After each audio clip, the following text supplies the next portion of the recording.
Hello and welcome to the Horsemanship and Mindset podcast with your host, Kimberly Dunn of Idlewild Horsemanship and Mindset Coaching. This podcast is here to bring you the very best in tips, tricks, and advice to help you better understand yourself, your mindset, and your horse, because your horsemanship starts with you. Let's go.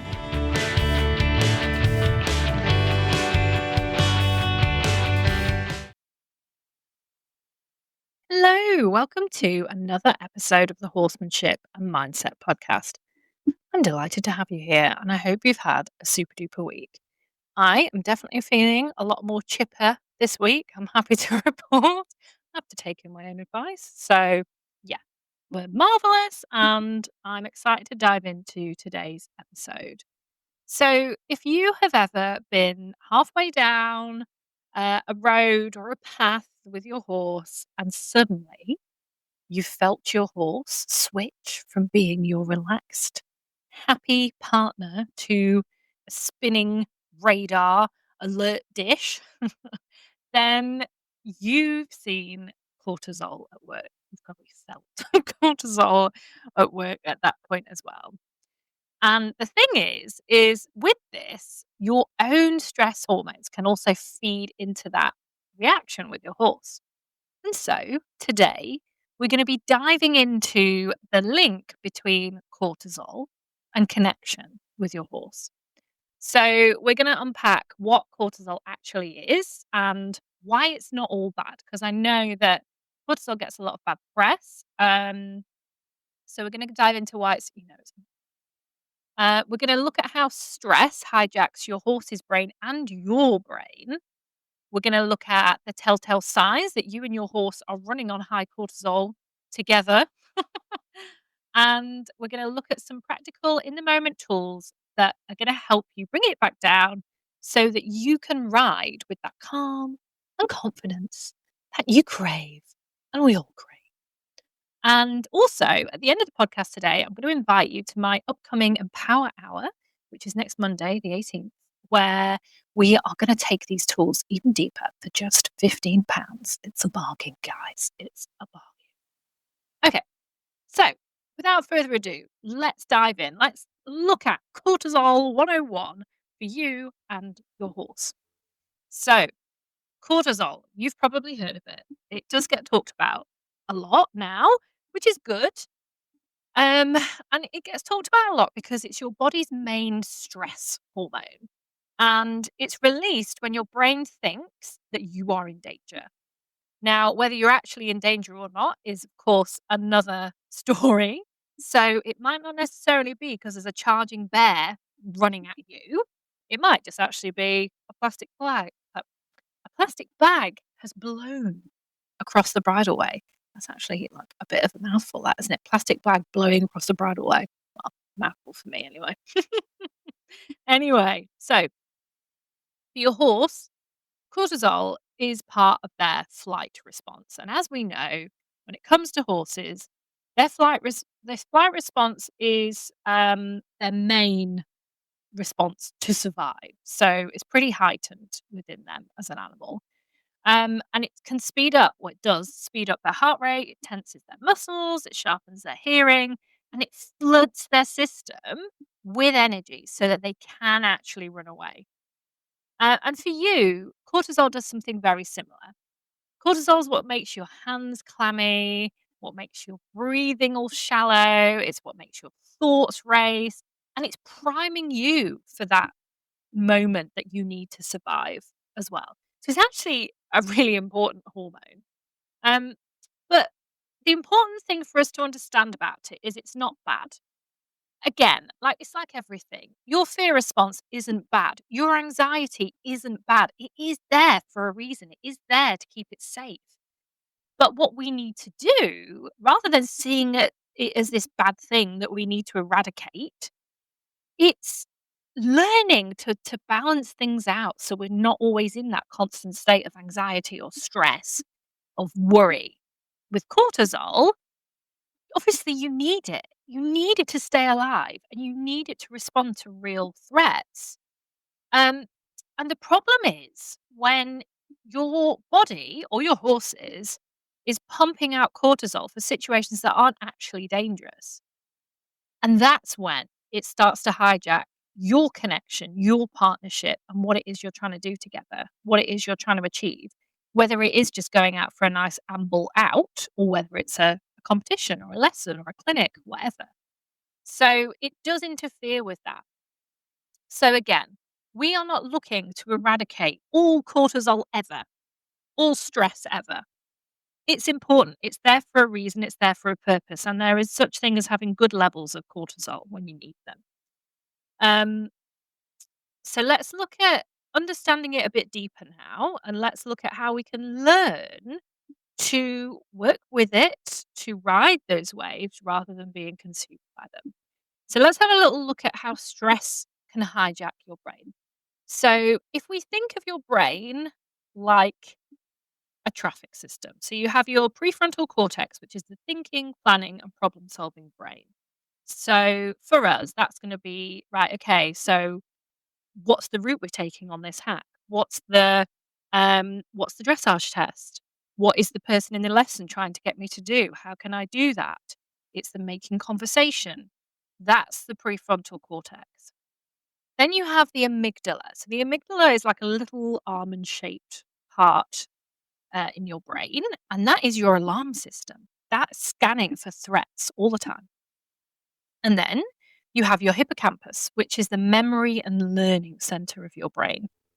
So when cortisol spikes, when you get that sudden, oh my God, the amygdala takes over and then the prefrontal cortex switches off. Okay.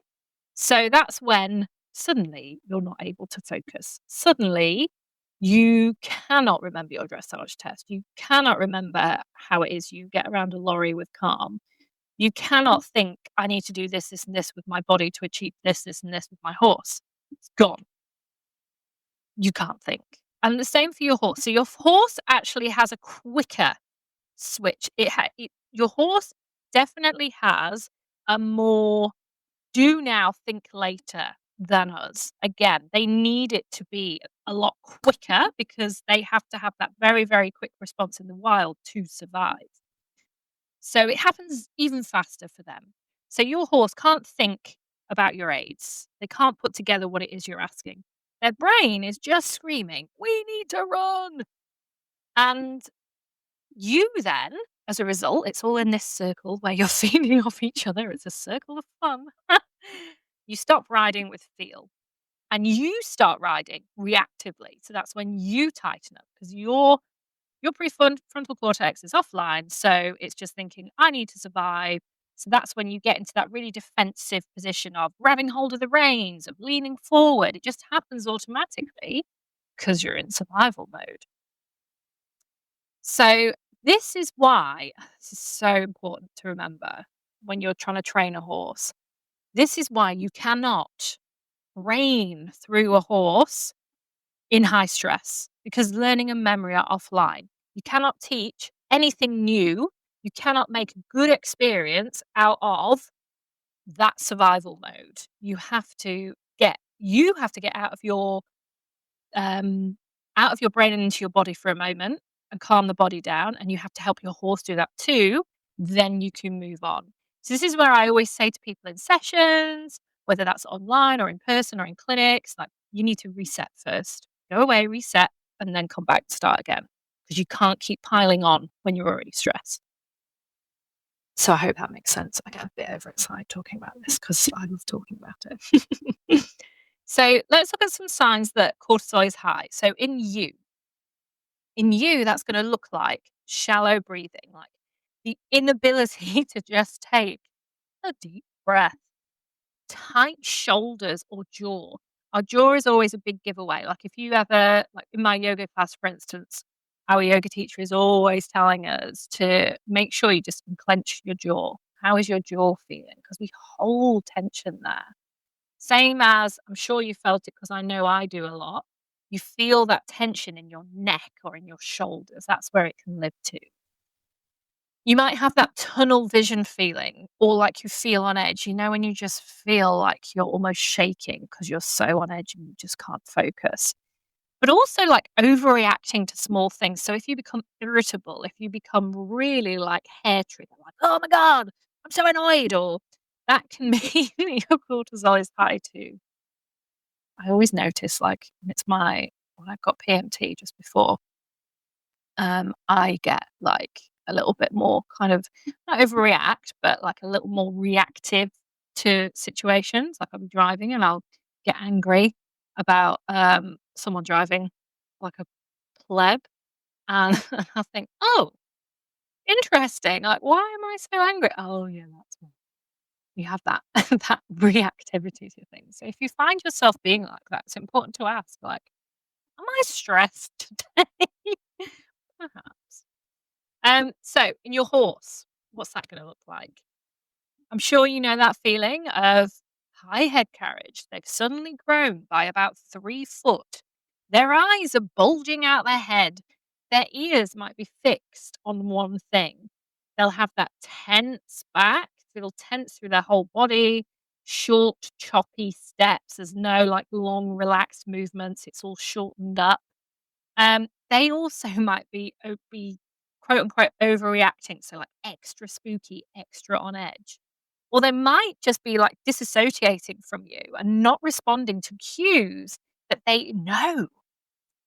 And the really tricky bit here is your cortisol can raise their cortisol, and their cortisol can raise your cortisol. So it becomes this whole feedback loop.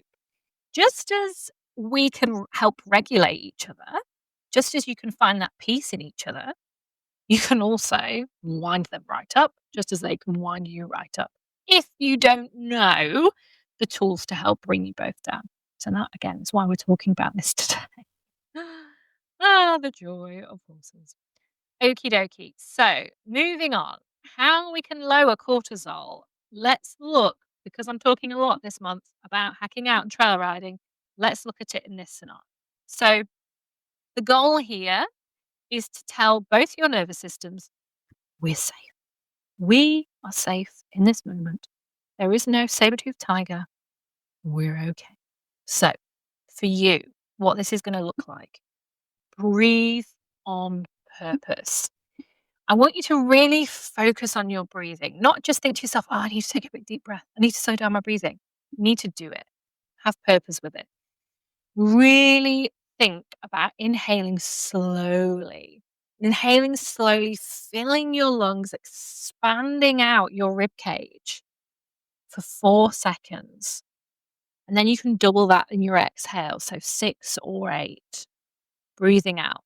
Again, like taking time to notice your rib cage contracting, breathing in again, expanding that rib cage, breathing out for double the time. And then you can think about softening your body. So just take a moment to notice, where are you tense? Roll your shoulders, roll your neck, loosen your grip on the reins. Like just take a moment. How am I holding the reins? How am I feeling in my arms? Am I bracing? Loosen everything. You can like just put your reins in one hand and wring out one hand, put your reins in the other hand, wring out the other hand. What are your heels doing? How tense are your legs? If you dare, pop a foot out of the stirrup, twirl your ankle, then pop another foot out, twirl your ankle. Just take a moment to move your body. And then check in with your self-talk. So once you've checked in with your breath, you've checked in with your body, check in with your talk, your own self-talk. Swap "what if he spooks" to "we've got this." What if actually we're fine? What if we have a nice ride? So now let's look at your horse. So how are you going to help your horse? This is a really important one. Well, do you know what? It's all really important information, but please take this one away for your horse, because often like that's the one we don't know what to do. Like we've heard for ourselves, just take a breath, but what about our horse? We can't help our horse breathe. So movement. Movement really, really helps your horse to reset. The worst thing you can do for a horse that's tense, for a horse that's got cortisol flying around, they're in survival mode, is make them stand still. How many times have we heard, "Just stand up, just stand still, just make them stand still. They need to learn to stand still." Your horse is tense. That is the worst thing you can make them do. Remember, they find safety in being able to move. If they're already worried and you're telling them they have to stand still, you're adding to the stress because their mode of survival is to be able to move. So in that moment, standing still means death. So that's why it makes them worse. So allow your horse to move. If you dare, please loosen your reins. Let them have their head for a second. Let them stretch out. Let them see. Just let them move. Again, the tighter we hold onto our horses, the more trapped they're going to feel. The more trapped they're going to feel, the more anxious they're going to get. So even if it's just like you hold the left rein and then you loosen the right rein and you just walk in a left circle and then you hold the right rein and you loosen the left rein, at least then you're allowing a bit of stretching, you're allowing some movement. I always recommend to people like do a couple of figures of eight, do some circles left, some circles right, a figure of eight.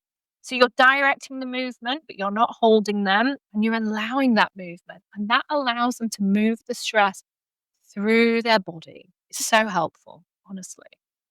If you're on the ground, do things like go through your gears. So do a slow walk, do a medium walk, do a fast walk, stop, start, change direction. And when you're doing all of these movement things as well, please note that you're doing this in a calm way. This isn't a right, you need to pay attention to me. Left, right, stop, go, look, look. This is not in a kind of like regimented blah, blah, way. This is in a right, we're going to go this way. Now we're going to go this way. Now we're going to stop. Now we're going to do this. So it's still relaxed, but it's also bringing your horse's focus back to you. So all the time, like, this isn't about dominance. This is about restoring calm and connection. So, what else can we do? So, we can do some lateral work. Hopefully, if your horse doesn't have these, you can please contact me. I have plenty of resources available, or there's plenty on YouTube. Ask for some lateral work. This is going to start to engage their brain and their body. So, excuse me, you can have things like a leg yield. You can move their hindquarters. You can ask them to back up. You can ask them to side pass. And again, all of these movements are in a relaxed manner. This isn't a, you must side pass now. You must back up. Now move your hips. Now move your shoulders. This is relaxed. This is engaging brain, engaging body, and helping to achieve relaxation. And finally, reward relaxation. Notice your horse starting to relax and reward them for it. So, if you see signs that your horse is lowering their head, that they've sighed, that they've yawned, they're releasing tension, that they've maybe done that nice relaxed horsey snort, that their demeanor has changed. They're blinking more, they're licking, they're chewing, their face is relaxed, the wrinkles have gone in their mouth. Reward it, scratch their withers, use your voice, find their favorite scratchy spot, give them a bit of a massage. Let them know that you notice, because when you let them know that you've noticed, they notice that and they will start to feel more trust in you and more connection in you, which is where we get that confidence. It's all just all super duper, this work.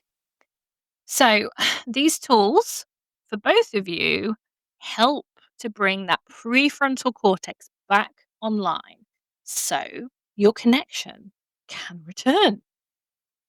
So, when you and your horse are in that lower cortisol state, you feel calmer and more present.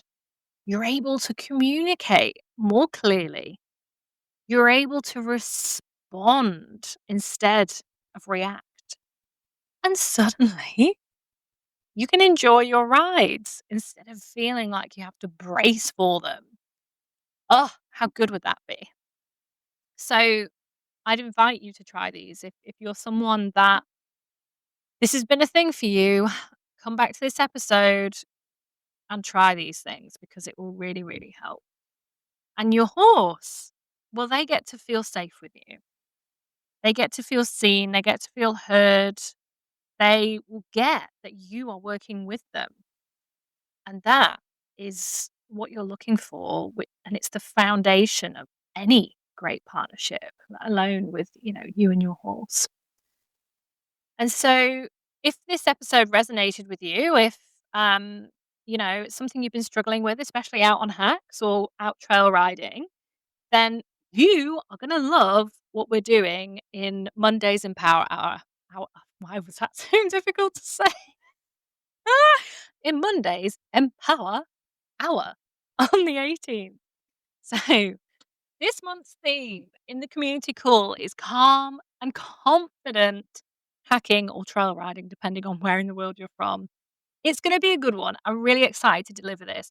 The reason why I've themed it around this is because it's one of the biggest things that people come to me with. And I thought, you know what? Let's do an Empower Hour on it, and I'm going to help loads of people.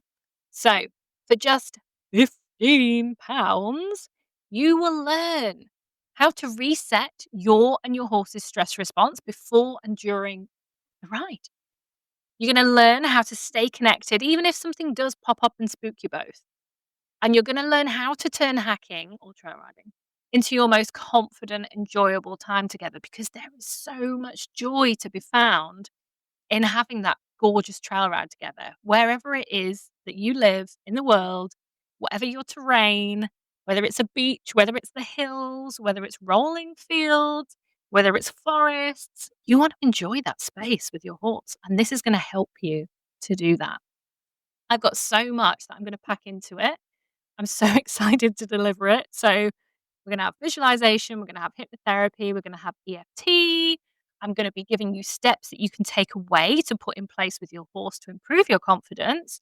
And we're going to be doing a really cool exercise that I love doing with clients that's so simple, that's going to remove that worry for you when you think about hacking out. It's going to be a good one. So I will drop the link into my show notes so that you can click away, you can grab your spot, and you can join me on Monday the 18th. There will be a replay, so if you can't make it live at 7 p.m. UK time on the Monday, you will get the replay the next day. Everyone's going to get it, so you won't miss out. I can't wait to see you. Otherwise, thank you so much to listening to the podcast today. I'm so happy you're here. And if you love today's episode, please make sure you subscribe so you don't miss out on future tips on mindset, confidence, and connection with your horse. If you haven't yet left a review, please do, whether it's on Apple or Spotify, or I don't know if you can do it on YouTube or not, but if you can, please do, because that's what's going to help get the podcast out there for more people to find it so it can help them too. And I am always so grateful.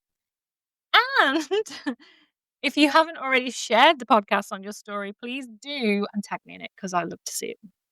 So, yeah, otherwise, have a fabulous, fabulous week. And I will see you again for another episode next week. Over and out.